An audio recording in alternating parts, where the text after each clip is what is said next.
Le prophète sallam dans le hadith de Tirmidhi, il a dit « Sache que si toute l'humanité conjuguait ses efforts pour t'être utile, tu n'en profiteras que si Allah l'a inscrite comme telle pour toi. Si toute l'humanité se réunissait pour te faire un bien, qu'Allah n'a pas écrit, n'y parviendrait pas. Et si toute l'humanité se réunissait pour te faire un mal qu'Allah n'a pas écrit, ils n'y parviendront pas. » Donc place ta confiance en Allah subhanahu wa ta'ala.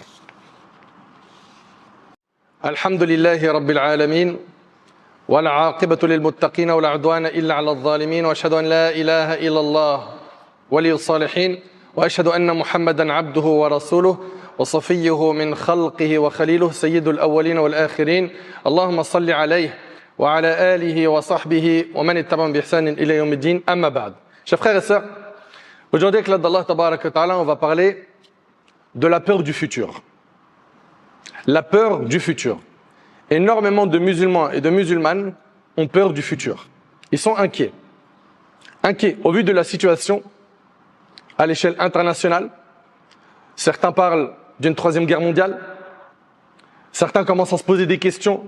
Mais est-ce que ça va nous toucher là où on se trouve, etc., etc. Et donc, la peur s'est installée dans les cœurs, que ce soit au niveau de la sécurité. D'autres ont peur pour leur subsistance. Est-ce que je vais me marier? Est-ce que je vais réussir à travailler, à faire de l'argent? Est-ce que j'aurai un logement? Est-ce que demain je pourrai nourrir mes enfants? La situation devient complexe dans énormément de pays et la peur, la crainte s'est emparée de plus d'un cœur. Le riche craint pour ses biens et son commerce. Celui qui a des revenus modestes et celui qui n'a pas du tout d'argent sont toujours là en train de se comparer à celui qui en a beaucoup. Et ils sont inquiets. Est-ce que demain je vais manger? Est-ce que je vais nourrir ma famille ou pas? Et subhanallah, nombreux sont ceux et celles qui se sont énormément attachés à ce bas monde de par ses peurs. Ils se sont trop attachés à cette dunya. L'attachement au monde augmente de jour en jour et cela engendre une crainte, une grande crainte de l'avenir inconnu. Surtout aujourd'hui, avec l'expansion des guerres, les troubles économiques et l'instabilité mondiale. Quant aux croyants, et c'est pour ça qu'il faut toujours, subhanallah, regarder les choses à la lumière du Coran et de la Sunna, mes chers frères et sœurs. C'est hyper important. Le croyant, lui, il s'oriente à travers les enseignements du livre d'Allah. Et la Sunna du prophète, sallallahu alayhi wa sallam. De cette manière, il rassure son cœur. Ses peurs disparaissent. Il est apaisé intérieurement. Il vit la tranquillité et la quiétude, car il voit tout à la lumière du livre d'Allah et la sunna du prophète, alayhi salatu wassalam. Toute personne qui cherche à tranquilliser son esprit, tranquilliser son cœur de ses inquiétudes et ses peurs de l'avenir, qu'elle sache que la première des choses que tu dois garder en tête, c'est qu'Allah tabaraka wa ta'ala est avec les croyants. Allah ta'ala est avec les pieux. Allah ta'ala est avec les bienfaisants. Tant que tu es un bon croyant, tant que tu es pieux, t'en fais pas. Allah ta'ala te soutiendra. Tu n'as rien à craindre. Allah tabaraka wa ta'ala dit Inna Allah ma'al ladhina taqaw wal ladhina hum muhsinun. Allah est avec ceux qui le craignent et ceux qui sont bienfaisants. Allah est avec ceux qui le craignent et ceux qui sont bienfaisants. Allah Ta'ala dit également wa anna Allaha ma'al mu'minin, car Allah est avec les croyants. En fait, ce qu'il revient aux croyants, et écoutez attentivement ces paroles, barakallahu fikum. Ce qu'il revient aux croyants, c'est d'augmenter sa foi, sa piété, son excellence dans son cheminement spirituel à travers les bonnes actions, afin de se protéger lui-même contre la peur et l'angoisse. Tu veux que cette peur, elle disparaisse? Augmente ta foi. Augmente ta piété. Rapproche-toi plus d'Allah. Plus tu vas te rapprocher d'Allah, plus tu auras son soutien. Plus tu auras l'apaisement intérieur. Tu ne craindras rien. Il n'y a qu'à voir le prophète alayhi salatu wassalam qui est notre modèle. Subhanallah, quand il était dans la grotte de Thawr, Abu Bakr radiallahu anhu, il lui dit s'ils font un pas de plus, ils vont nous voir. Mais le prophète sallallahu alayhi wa sallam, il est serein. Et il lui rappelle qu'ils ne sont pas seuls. Allah est avec eux. Et les prophètes, était serein. Quand Moussa alayhi salam, il se retrouve devant la mer et l'armée de Pharaon est derrière. Et il leur dit quoi? Kalla inna ma'iya rabbi sayahdin. Il leur dit, vous inquiétez pas, mon Seigneur, il est avec moi, il me guidera. Il avait confiance en Allah. Nous, ce qui nous manque, c'est ça aujourd'hui. C'est d'avoir confiance en Allah. T'en fais pas pour ton avenir. Allah Ta'ala a déjà décrété les termes de vie de chacun d'entre nous. Allah Ta'ala a décrété la subsistance de chacun d'entre nous. Tu ne quitteras pas cette terre avant de consommer, avant d'avoir eu accès à toute la subsistance qu'Allah t'avait destinée. Place ta confiance en Allah. Augmente ta foi. En augmentant ta foi, tu n'auras peur de rien. Comme le prophète sallallahu alayhi wa sallam. Imagine le pire des scénarios. On se retrouve dans une guerre. Imagine. Place ta confiance en Allah. Augmente ta piété. Augmente ta foi. Et t'en fais pas. Le maître est avec toi. Jalla fi'ula. Parmi les choses qui dissipent la peur et l'inquiétude, il y a le fait d'avoir une bonne opinion d'Allah. Husn al-dhann billah. Allah Ta'ala a dit dans le hadith rapporté par Bukhari et Muslim sur Abu Huraira, je suis à l'égard de mon serviteur selon ce qu'il pense de moi. Celui qui est convaincu qu'Allah le nourrira, le préservera, dissipera ses soucis, soulagera ses détresses, il obtiendra tout cela. À condition de ne pas se montrer impatient face à la subsistance, au soulagement qu'Allah lui accorde, même si cela tarde.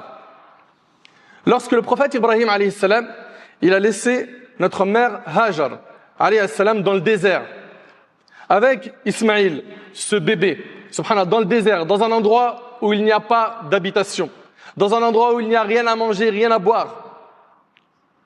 Qu'est-ce qu'elle lui a dit? Il les a laissés dans le désert et il est reparti. Et elle lui a dit, est-ce que Allah t'a ordonné cela? Est-ce que Allah t'a demandé de nous laisser dans cet endroit désertique? Il lui a dit oui. Sa réponse, elle lui a dit, Allah ne nous abandonnera jamais. Ça, c'est avoir une bonne opinion d'Allah. Allah ne t'abandonnera pas. C'est une femme.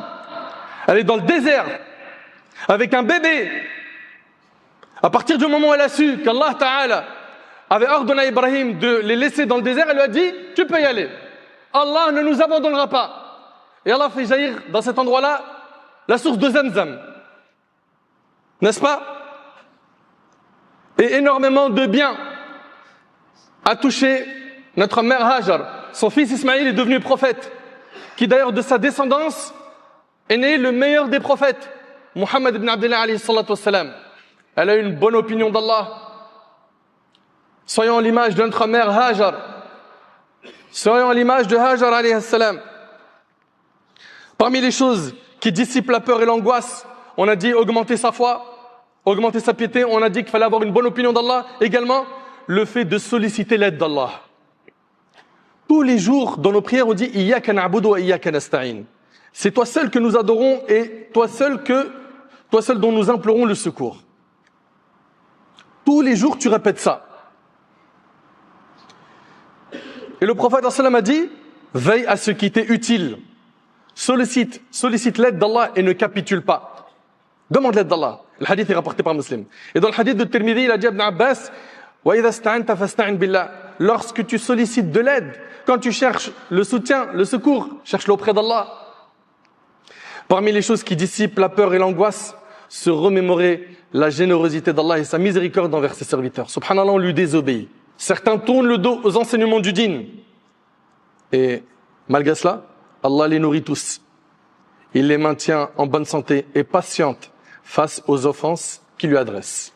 Le prophète sallam a dit, personne ou rien n'est plus patient à l'écoute de ce qui lui déplaît qu'Allah. Il lui attribue un enfant et lui, il leur accorde la santé et assure leur subsistance, rapportée par Bukhari et Muslim. Si tel est le don d'Allah envers ceux qui ne croient pas en lui, qui ne croient pas au livre d'Allah, le Coran, alors que dire du don d'Allah envers ceux qui sont pieux, qui sont proches de lui, Azza wa Jal? Et comment le croyant pourrait-il avoir peur ou être inquiet alors qu'il adore un Seigneur généreux et plein de miséricorde? Parmi les choses qui dissipent la peur et l'angoisse, la régularité dans les prières. Ta prière, c'est un remède spirituel. Plus tu vas prier, plus tu vas fortifier ton cœur.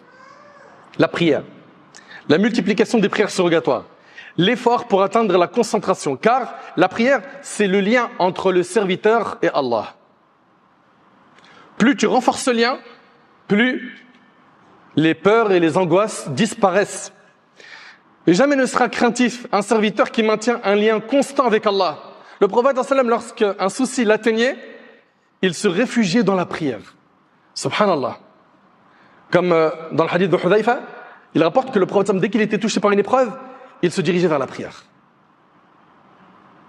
Ce lien avec Allah subhanahu wa ta'ala. Allah ta'ala a ordonné de chercher assistance dans la patience et la prière face aux épreuves. Allah ta'ala dit wasta'inu bis-sabri was-salah, et chercher renfort dans la patience et la prière. Tu as besoin de l'aide et du soutien d'Allah? Prie, multiplie les prières. Toi qui as fragilisé ta relation avec Allah en t'éloignant de la prière, t'étonne pas que les foudres s'abattent sur toi, les épreuves, et que tu n'aies pas le soutien d'Allah. Reprends la prière. Et rappelle-toi que la prière, c'est l'œuvre la plus aimée d'Allah. Le prophète il a dit, quand on lui a posé la question quelle est l'œuvre la plus aimée d'Allah, il a dit l'œuvre la plus aimée d'Allah, c'est la prière à son temps. C'est donc l'adoration qu'Allah aime le plus. Et c'est l'adoration que le prophète aime le plus. Il a dit lui-même, il a dit la prunelle de mes yeux, elle était dans la prière. Donc la prière, subhanallah, c'est l'œuvre la plus aimée d'Allah. Et celle du prophète toi tu prétends aimer Allah et son prophète et t'aimes pas ce qu'Allah et son prophète aiment? C'est pas possible. Remets-toi en question. Tu vas me dire oui mais je commence, j'arrête. C'est possible que ce soit ça au début. Mais en faisant des efforts, Allah subhanahu wa ta'ala va te faciliter d'être constant. Lâche pas. Lâche pas. Ce que veut de toi le diable, c'est que tu lâches. Également, parmi les choses qui dissipent la peur et l'angoisse, le fait de savoir que l'intimidation des croyants, le fait de faire peur aux croyants, n'est autre qu'un stratagème du diable. Le diable veut créer en toi cette peur. Et le diable, c'est notre ennemi. Comment peux-tu lui accorder caution? Le croyant ne doit donc pas se soumettre à ses suggestions ni à ses incitations, mais plutôt cherche refuge auprès d'Allah. Contre qui? Contre le diable. Allah Ta'ala, il nous rappelle « Inna kayda ash-shaytani kana da'ifa » Les stratagèmes de Satan sont faibles. Les gens disent « Le diable, il est trop fort ». Allah, il te dit « Ces stratagèmes sont faibles ». Fortifie ta foi et tu verras que tu auras une facilité à lui barrer la route. Fortifie ta foi, ta relation avec Allah, améliore-la.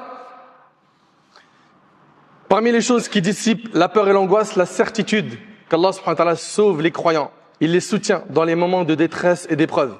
Soit il lève ces épreuves et en efface les effets, soit il leur accorde la patience et la capacité à supporter ces épreuves. Jusqu'à ce que même s'ils sont dans le four de l'épreuve, ils sont apaisés intérieurement. Ils sont apaisés intérieurement. Et le vrai bien-être est celui du cœur, tout comme la véritable souffrance est celle du cœur. C'est pour ça qu'il faut impérativement renforcer sa relation avec Allah subhanahu wa ta'ala. Parmi les choses qui dissipent la peur et l'angoisse, se rappeler que l'ensemble des créatures ne peuvent ni nuire, ni profiter sans la permission d'Allah. Rappelle-toi de ça s'il te plaît. Car tout pouvoir lui appartient. À lui seul, gloire à lui. Ainsi, le croyant ne redoute aucune créature, quelle que soit sa force ou sa violence. Et il ne place pas non plus son espoir en une créature, même si elle détient une position élevée ou un grand prestige. Le croyant, lui, il attache son cœur à Allah, le Tout-Puissant, Jalla fi'ula. Le prophète, dans le hadith de Tirmidhi, il a dit « Sache que si toute l'humanité conjuguait ses efforts pour t'être utile, tu n'en profiteras que si Allah l'a inscrite comme telle pour toi. Si toute l'humanité se réunissait pour te faire un bien, qu'Allah n'a pas écrit, n'y parviendrait pas. Et si toute l'humanité se réunissait pour te faire un mal qu'Allah n'a pas écrit, ils n'y parviendront pas. Donc place ta confiance en Allah subhanahu wa ta'ala. Chers musulmans, chères musulmanes, la vie d'ici-bas est une demeure de fatigue, de labeur, d'épreuve. Le serviteur se réjouit un jour et s'attriste un autre. Il se sent en sécurité, puis parfois, il est dans la panique, la peur.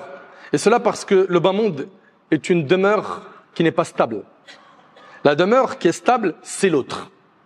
Et nous sommes sur terre pour préparer l'autre vie. Ça ne veut pas dire par là qu'on ne travaille pas, qu'on n'étudie pas, qu'on ne fonde pas de famille. Non, on fait tout cela, mais on n'oublie pas qu'après cette vie, il y a une autre vie éternelle qui nous attend et pour laquelle il faut se préparer. Et on s'y prépare avec la piété, le fait d'être pieux, d'être proche d'Allah. La peur de l'avenir ne devrait pas envahir le cœur du croyant, car la vie d'ici-bas n'est pas sa vraie demeure. Il attend une autre demeure qui est son lieu de repos ultime, qu'il œuvre donc pour cette demeure éternelle comme il se doit, et qu'il sache qu'Allah subhanahu wa ta'ala n'a pas créé les créatures en vain. Et tout malheur qui nous touche, c'est un malheur en apparence. Dans le fond, il ne contient que du bien. L'affaire du croyant ne contient que du bien. Quand on dit qu'on croit au destin bon ou mauvais, il est mauvais en apparence. Mais sinon, cette épreuve-là, elle est quoi? Expiatrice de péché. Elle t'élève en degré. Elle te rapproche d'Allah. Donc au final, même le mal qui te touche, il contient un bien.